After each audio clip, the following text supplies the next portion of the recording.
नमस्कार. आपल्या सगळ्यांचे सोशल महाराष्ट्र न्यूज चॅनलमध्ये हार्दिक स्वागत. चला वळूया तर एका नवीन बातमीकडे. आजची बातमी. राज्यातील 1,80,000 पदविकाधारक पशुवैद्यकांचे प्रतिनिधित्व करणाऱ्या पशुवैद्यकीय, पशुसंवर्धन व दुग्ध व्यवस्थापन सेवा संघाचे राज्यस्तरीय महामेळावा पट्टण कोल्हापूर येथे आंतरराष्ट्रीय कीर्तीचे डॉक्टर नितीन मार्कंडे यांच्या अध्यक्षतेखाली संपन्न झाले. या प्रसंगी विचारपीठावर गौरवमूर्ती कर्मयोगी डॉक्टर नारायणराव जोशी, डॉक्टर केशवराव माने, राष्ट्रीय समन्वयक डॉक्टर अजय सैनी, राष्ट्रीय सचिव डॉक्टर संजय पाटील, राजस्थान प्रदेश महासचिव डॉक्टर सज्जन सिंग, अंधश्रद्धा निर्मूलन समितीचे माजी प्रदेश अध्यक्ष अविनाश पाटील, पशुचिकित्सा व्यवसायी संघटनेचे प्रदेश अध्यक्ष डॉक्टर भगवान पाटील, पशुवैद्यकीय, पशुसंवर्धन व दुग्ध व्यवस्थापन सेवा संघाचे प्रदेश अध्यक्ष डॉक्टर सुवा कुलकर्णी, कार्याध्यक्ष डॉक्टर सागर आरुटे, संघटन प्रमुख डॉक्टर विजय कबाडे, महामेळाव्याचे संयोजक डॉक्टर अप्पासाहेब पाटील, राज्य सरकारी कर्मचारी मध्यवर्ती संघटनेचे नेते अनिल लवेकर उपस्थित होते.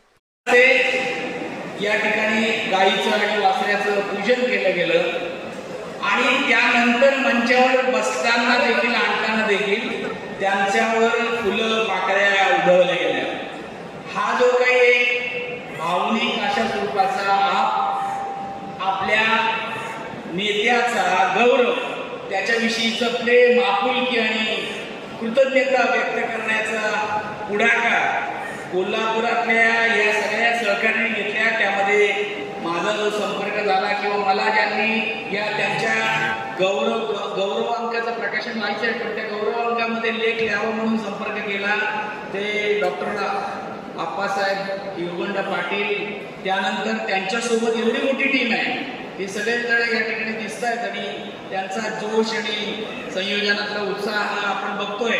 त्यामध्ये बरीच नावं आहेत. डॉक्टर सचिन मेथे आहे, डॉक्टर विजयकुमार कबाडे आहेत, डॉक्टर अप्पासाहेब पाटील आहे, डॉक्टर दीपक सोलनकर आहे, डॉक्टर संदीप कांबळे आणि या ठिकाणी कोल्हापूर, सांगली, सातारा या जिल्ह्यातले काही असे तडफदार वक्त्यांनी पण आपली भूमिका मांडली.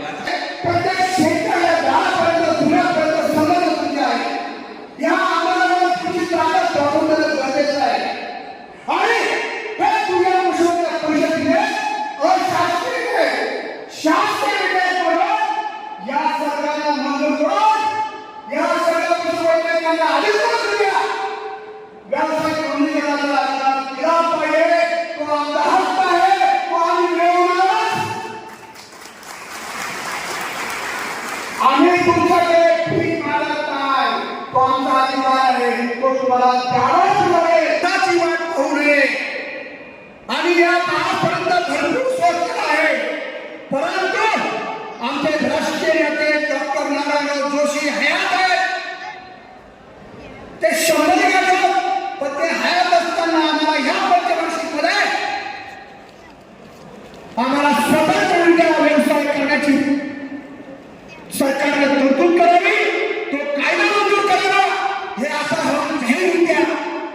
आम्ही सर्व विरोधी पक्षांचं, सत्तेच्या पक्षाच्या लोकांना करत आहोत.